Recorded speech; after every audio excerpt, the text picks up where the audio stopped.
La procrastination. C'est quoi la procrastination? C'est tout simplement le fait de reporter au lendemain ce qu'on doit faire aujourd'hui et maintenant. La procrastination nous pousse à reporter toutes nos activités et parfois même les activités les plus importantes. La procrastination, à terme, conduit à du stress, conduit à un mécontentement, conduit à un manque de résultats, un manque d'efficacité, et bien jusqu'à un épuisement dû au fait que nous n'arrivons pas à avancer, du fait que nous ne sommes pas contents de nous-mêmes. La procrastination a plusieurs facettes et je vais vous en parler de la procrastination. Quand elle est choisie, elle peut devenir intéressante, elle peut devenir motrice. Je m'explique.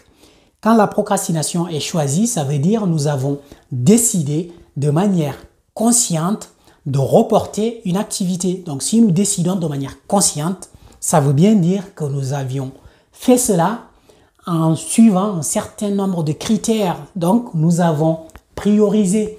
Donc ça, c'est plutôt du bon côté de la procrastination, si je peux le dire, parce que tout n'est pas mauvais dans la procrastination. Il y a des choses qui sont mauvaises dans la procrastination. Le fait de reporter nos projets essentiels, ça, c'est pas bon. Mais par contre, si nous procrastinons de manière consciente, suite à une priorisation, suite à une réflexion, et nous avons décidé, je ne le fais pas tout de suite.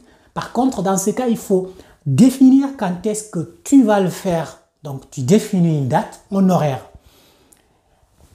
À l'heure arrivée, il faut t'y mettre pour le faire. Sinon, tu repasses dans les travers négatifs de la procrastination. Donc, voilà, la procrastination peut être positive si on la pratique de manière consciente. Ça veut dire que nous avons choisi de reporter de manière consciente. La procrastination devient négative ou néfaste à notre productivité quand nous la faisons de manière inconsciente ou quand nous la faisons au détriment de nos priorités et au détriment des choses qui sont importantes pour nous. Dans ce cas, c'est de la procrastination maladive tout simplement. À un moment donné, si tu dois faire une tâche et si c'est important, fais-la, sinon c'est pas bien pour toi. Donc la procrastination peut avoir une facette positive si on la pratique de manière consciente, mais aussi peut avoir une facette très négative. D'ailleurs, c'est ce qu'on voit le plus souvent. Le plus souvent, quand on parle de procrastination, on parle de toutes ces personnes qui reportent à longueur de journée leurs activités essentielles jusqu'à ce que ça devienne urgent, jusqu'à ce que ça devienne intenable, jusqu'à ce qu'ils ne réalisent plus ces activités-là. Voilà ces différentes facettes de la procrastination. Il y a aussi en bonus une autre facette qu'il faut expliquer par rapport à la procrastination.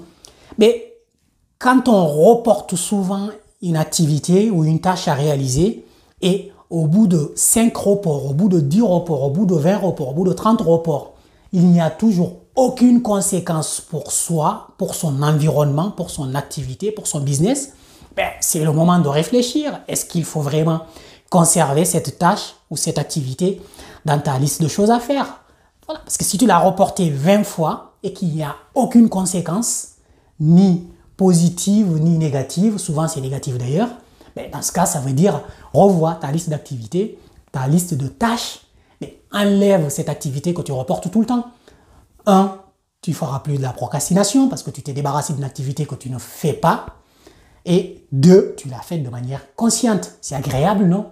Donc, la procrastination, regardez quel genre de procrastinateur vous êtes et analysez vos activités.